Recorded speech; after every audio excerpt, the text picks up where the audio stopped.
Hi friends, ಎಲ್ಲರೂ ನಮಸ್ಕಾರ. So ಇದು ನಾನು ಮತ್ತೆ ನಾರ್ಮಲ್ ಇಂಟ್ರಡಕ್ಷನ್ ಥರ ಹೇಳಲ್ಲ, ಯಾಕಂದರೆ ಒಂದು ದುರ್ಘಟನೆ ಮತ್ತೆ ನಡೆದೋಗ್ಬಿಟ್ಟಿದೆ ನಮ್ಮ ಕಣ್ಣು ಮುಂದೆನೆ.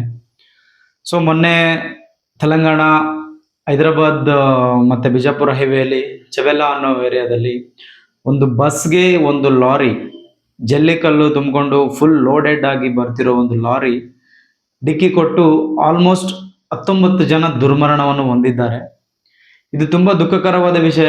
ನಾವು ಕರ್ನೂಲ್ ಬಸ್ ಆಕ್ಸಿಡೆಂಟ್ ಬಗ್ಗೆ ಮಾತಾಡಿ 10 ದಿನ ಕೂಡ ಆಗಿಲ್ಲ, ಆಗ್ಲೇ ಇನ್ನೊಂದು ಆಕ್ಸಿಡೆಂಟ್ ಆಗೋಗಿದೆ.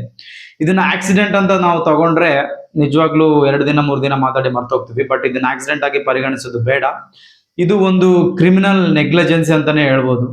ಯಾಕಂದ್ರೆ ಅಲ್ಲಿ ಹೇಳ್ದಿರೋ ಪ್ರಕಾರ ಅಲ್ಲಿ ಪಾಟ್ ಹೋಲ್ಸ್ ಇದೆ, ಆ ಪಾಟ್ ಹೋಲ್ಸ್ ತಪ್ಸ್ಕೊಂಡು ಏನೋ ಲಾರಿ ತುಂಬಾ ಸ್ಪೀಡ್ ಆಗಿ ಬಂದು ಬಸ್ಗೆ ಗುದ್ಬಿಟ್ಟಿದೆ ಅಂತ ಹೇಳಿ. ಸೊ ಎಷ್ಟು ನೆಗ್ಲಿಜೆನ್ಸಿ ನೋಡಿ ಇದು. ಯಾರ ನೆಗ್ಲಿಜೆನ್ಸಿ? ಅಲ್ಲಿರೋ ರಾಜಕಾರಣಿಗಳ ನೆಗ್ಲಿಜೆನ್ಸಿನ? ಇಲ್ಲ 2018 4 ಲೇನ್ ರೋಡ್ ಆಗ್ಬೇಕಿತ್ತಂತೆ ಅಲ್ಲಿ, ಬಟ್ ಅದು ಇನ್ನೂವರೆಗೂ ಆಗಿಲ್ಲ. ಅದಕ್ಕೆ ಯಾರು ರೀಸನ್? ಅದ್ರ ಕಾಂಟ್ರಾಕ್ಟರ್ ಯಾರು, ಏನು ಅಂತ ಪ್ರತಿಯೊಬ್ಬನ್ಗೆ ಈ ವಿಡಿಯೋದಿಂದ ನಾವು ಕ್ವಶನ್ ಮಾಡ್ಲೇಬೇಕು. ಅಂಡ್ ಇನ್ನೊಂದು, ನಾನ್ ಕನ್ನಡದಲ್ಲಿ ಮಾತಾಡೋದ್ರಿಂದ ಅದು ತೆಲುಗುವ್ರಿಗೆ ಏನ್ ಗೊತ್ತಾಗುತ್ತೆ ಅನ್ನೋದು ನೀವು ಅನ್ಕೋಬಾರ್ದು. ಈ ತರ ನಾವು ಅನ್ಕೋಬಾರ್ದು, ಯಾಕಂದ್ರೆ ಇದು ನಾಳೆ ನಮ್ಮಲ್ಲೂ ನಡಿಬಹುದು, ಹೇಳಕ್ಕಾಗಲ್ಲ. ಸೊ ಅಲ್ಲಿ ನಡೆದಂತ ನಾವು ತಲೆ ಕೆಡಿಸ್ಕೊಳ್ಳಾರ್ದೆ ಕುತ್ಕೊಳ್ಳಕ್ ಆಗಲ್ಲ. ಅಲ್ಲಿನೂ ನಡಿಬಾರ್ದು, ಇಲ್ಲಿನೂ ನಡಿಬಾರ್ದು. ಯಾರೋ ಒಬ್ಬರ ನೆಗ್ಲಿಜೆನ್ಸಿಯಿಂದ ಇಷ್ಟು ಜನರ ಪ್ರಾಣ ಹೋಗೋದು ಅಂದ್ರೆ ಸುಮ್ನೆ ತಮಾಷೆನಾ?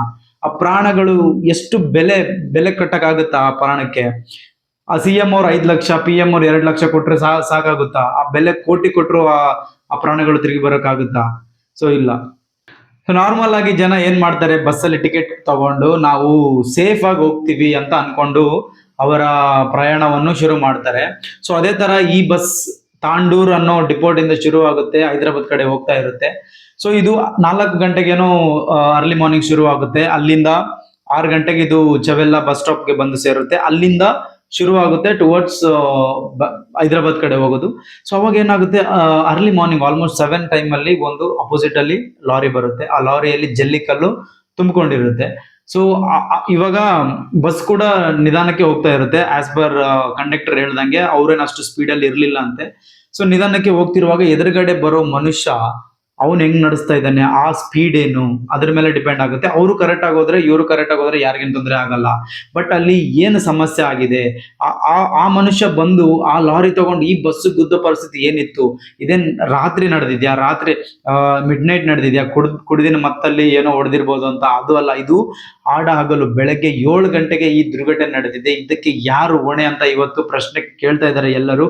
ಯಾಕಂದ್ರೆ ಇಂಥ ದುರ್ಘಟನೆಗಳು ಮತ್ತೆ ಮತ್ತೆ ಆಗ್ತಾನೆ ಇದೆ. ಅಲ್ಲಿ ಸ್ಥಳೀಯರು ಏನ್ ಹೇಳ್ತಾರೆ ಗೊತ್ತಾ, ಅಲ್ಲಿ ರೋಡ್ ವೈಡ್ನಿಂಗ್ ಮಾಡಿಲ್ಲ, ಅಲ್ಲಿ ಪಾಟ್ ಹೋಲ್ಸ್ ಗಳು ಕ್ಲೋಸ್ ಮಾಡಿಲ್ಲ ಅಂತ. ಸೊ ಈ ಬೇಸಿಕ್ ಥಿಂಗ್ಸ್ ಏನಿದಾವಲ್ಲ, ಈ ರೋಡ್ ವೈಡನಿಂಗ್ ಆಗ್ಲಿ, ಪಾಟ್ ಹೋಲ್ಸ್ ಆಗ್ಲಿ, ಇದನ್ನ ಬೇಸಿಕ್ ಥಿಂಗ್ಸ್ ನ ಇವರು ಕ್ಲೋಸ್ ಮಾಡಕ್ ಆಗಿಲ್ಲ ಅಂದ್ರೆ ಈ ಗವರ್ಮೆಂಟ್ ಇನ್ನೇನ್ ಮಾಡ್ತಾ ಇದೆ?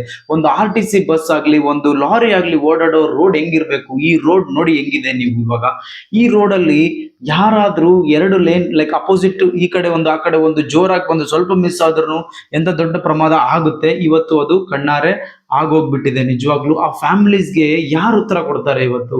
ಅವರ ಫ್ಯಾಮಿಲೀಸ್ನ ಏನೋ ಅವ್ರು ರಿಕವರ್ ಮಾಡಿ ಡೆಡ್ ಬಾಡಿಗಳನ್ನು ಕೊಡ್ತಾರೆ ಹೊರತು ಆ ಪ್ರಾಣಗಳು ತಿರುಗಿ ಕೊಡಕ್ಕಾಗುತ್ತಾ? ಚಾನ್ಸೇ ಇಲ್ಲ. ಸೊ ಗೌರ್ಮೆಂಟ್ ಇದ್ರ ಮೇಲೆ ಇನ್ವೆಸ್ಟಿಗೇಷನ್ ಆಲ್ರೆಡಿ ಸ್ಟಾರ್ಟ್ ಮಾಡಿದೆ. ಇನ್ವೆಸ್ಟಿಗೇಷನ್ ಏನ್ ಮಾಡ್ತಾರೆ ನನ್ಗಂತೂ ಅರ್ಥ ಆಗ್ತಿಲ್ಲ. ಯಾಕಂದ್ರೆ ಇಟ್ ಈಸ್ ವೆರಿ ಕ್ಲಿಯರ್, ಇದು ಗೌರ್ಮೆಂಟ್ ನೆಗ್ಲಿಜೆನ್ಸಿಂದಾನೇ ಆಗಿದೆ. ಅಲ್ಲಿರೋ ಪೋರ್ಟಲ್ಸ್ ಕ್ಲೋಸ್ ಆಗಿಲ್ಲ, ಅಲ್ಲಿ ರೋಡ್ ವೈಡ್ನಿಂಗ್ ಆಗಿಲ್ಲ. ಅದೇನೋ ರೋಡ್ ವೈಡ್ನಿಂಗ್ ಮೇಲೆ ಕೇಸ್ ಇತ್ತು ಅಂತ ಹೇಳ್ತಾರೆ. ಆ ಕೇಸ್ 2018 ನಲ್ಲಿ ಆಗ್ಬೇಕಾಗಿರೋದು ಇನ್ನೂ ಆಗಿಲ್ಲ ಅಂದ್ರೆ ನೋಡ್ರಿ ಎಷ್ಟು ಹಿಂದುಳಿದಿದೀವಿ ನಾವು. ನಮ್ಮ ದೇಶ ಆಗ್ಲಿ ಎಷ್ಟು ಹಿಂದೆ ಉಳ್ಕೊಂಡ್ಬಿಟ್ಟಿದೀವಿ ನಾವು. ಇನ್ನು ಉದ್ಧಾರ ಆಗ್ತೀವ ಅಂತ? ಯಾಕಂದ್ರೆ ಕಣ್ಣ ಮುಂದೆ ಇಷ್ಟು ಪ್ರಾಣಗಳು ಹೋಗೋದು ನಿಜವಾಗ್ಲೂ ಒಂದು ದುಃಖಕರ, ಎಷ್ಟು ಭಯಂಕರ ಇದು ಅಂದ್ರೆ.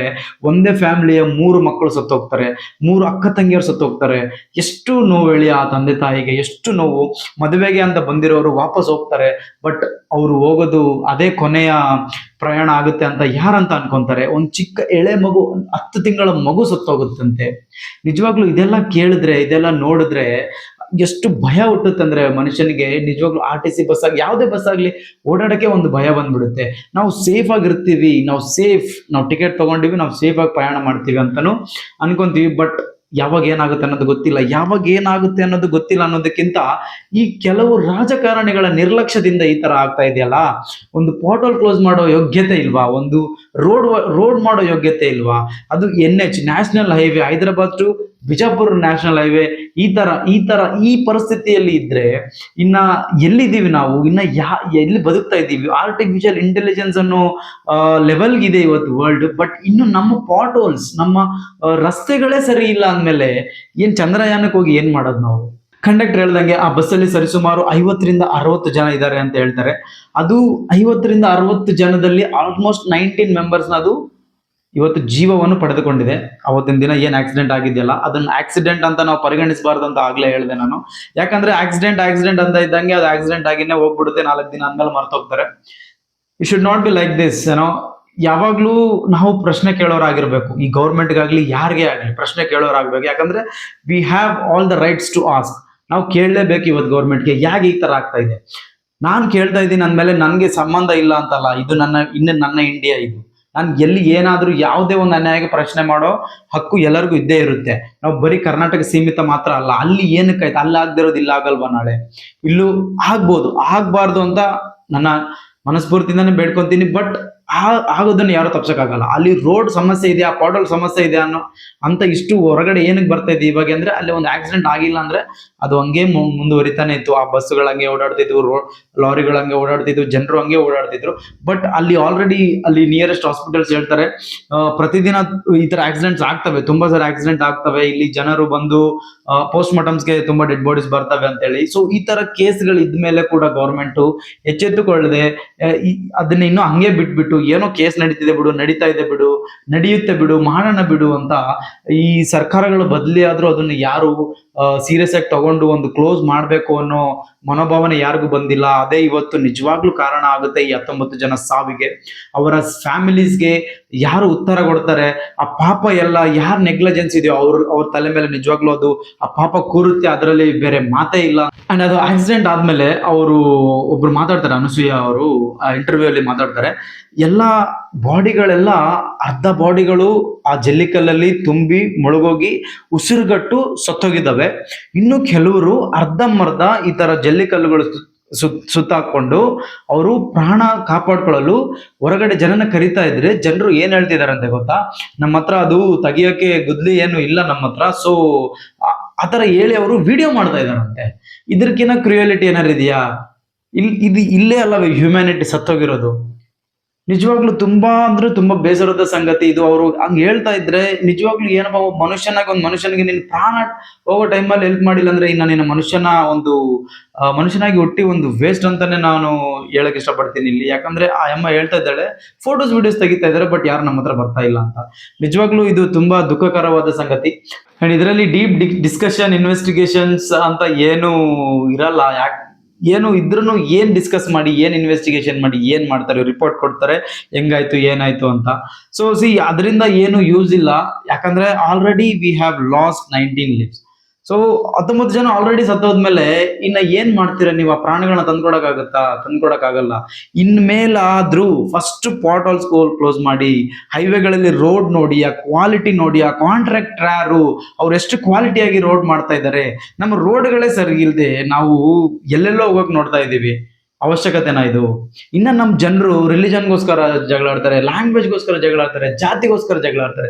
ಅಲ್ಲ, ಇಲ್ಲಿ ಪ್ರಾಣಗಳೇ ಉಳಿದಿಲ್ಲ ಅಂದ್ಮೇಲೆ ಏನಕ್ಕೋಸ್ಕರ ಜಗಳಾಡಿ ಏನ್ ಯೂಸ್ ನೀವು, ಅಲ್ವಾ? ಸೊ ನಾವು ಫಸ್ಟ್ ಬೇಸಿಕ್ ಥಿಂಗ್ಸ್, ನಾವು ಬದುಕಕ್ಕೆ, ನಾವಿರೋಕೆ ಬೇಸಿಕ್ ಥಿಂಗ್ಸ್ ಏನ್ ಬೇಕು ನಮಗೆ? ನೀರು, ಗಾಳಿ, ಒಂದು ಮನೆ, ಆ ತರ ಒಂದು ರೋಡ್, ನಾವು ಓಡಾಡೋ ರೋಡ್ ಕೂಡ ತುಂಬಾ ಇಂಪಾರ್ಟೆಂಟ್ ಆಗುತ್ತೆ. ಒಂದು ಪಾಟ್ ಹೋಲ್ ಇದೆ ಅಂತೇಳಿ ಒಬ್ಬ ಬೈಕ್ ಸವಾರ ಹಿಂಗೆ ಸ್ಕಿಡ್ ಮಾಡಿ ಆ ಕಡೆ ಹೋದ್ರೆ, ಸಡನ್ ಆಗಿ ಇನ್ನೊಂದು ವೆಹಿಕಲ್ ಬಂದ್ರೆ ಅದು ಆಟೋಮೆಟಿಕ್ ಆಗಿ ಡಿಕ್ಕಿ ಆಗುತ್ತೆ. ಅಲ್ಲೊಂದು ಪ್ರಾಣ ನಷ್ಟ ಇಲ್ಲ, ಗಾಯ ಏನೋ ಒಂದು ಆಗುತ್ತೆ. ಅದು ಚಿಕ್ಕ ಲೈಕ್ ವೆಹಿಕಲ್ಸ್ ಆದ್ರೆ.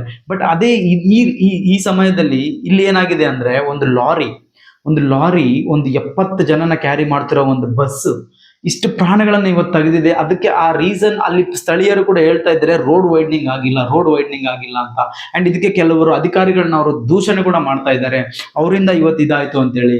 ಸೊ ಈ ತರ ಯಾರ್ಯಾರಿಂದನೋ ಯಾರ್ಯಾರ ಪ್ರಾಣನೋ ಹೋಗೋದು ತುಂಬಾ ಒಂದು ದುರ್ಘಟನೆ. ಇದೊಂದು ತುಂಬಾ ದುಃಖಕರವನ್ನೇ ಉಂಟು ಮಾಡುತ್ತೆ. ಯಾಕಂದ್ರೆ ಆ ಫ್ಯಾಮಿಲೀಸ್ಗೆ ಯಾರು ಆನ್ಸರ್ ಮಾಡ್ತಾರೆ? ಯಾರು ಆನ್ಸರ್ ಮಾಡಕ್ಕಾಗಲ್ಲ. 2 ಲಕ್ಷ 5 ಲಕ್ಷ ಏನ್ ಇವ್ರು ಅನೌನ್ಸ್ ಮಾಡ್ತಾರಲ್ಲ, ಅದರಿಂದ ಏನ್ ಮಾಡ್ತಾರೆ ಆ ಫ್ಯಾಮಿಲಿ ತಗೊಂಡು ಹೇಳಿ? ಆ ದುಃಖನ ಅವರು ಜೀವನ ಪೂರ್ತಿ ಕ್ಯಾರಿ ಮಾಡ್ಬೇಕಾಗುತ್ತೆ ಹೊರತು, ತಂದೆ ತಾಯಿ ಮುಂದೆ ಮಕ್ಕಳು ಸತ್ರೆ ಅದಕ್ಕಿನ್ನ ದುರದೃಷ್ಟ ಇನ್ನೊಂದು ಇರಲ್ಲ. ಅದಕ್ಕೆ ಯಾರೋ ಕಾರಣ ಆಗೋದು ಇನ್ನೊಂದು ದೊಡ್ಡ ದುರದೃಷ್ಟನೇ. ಯಾರೋ ರಾಜಕಾರಣಿಗಳ ಕಾರಣ ಆಗೋದು.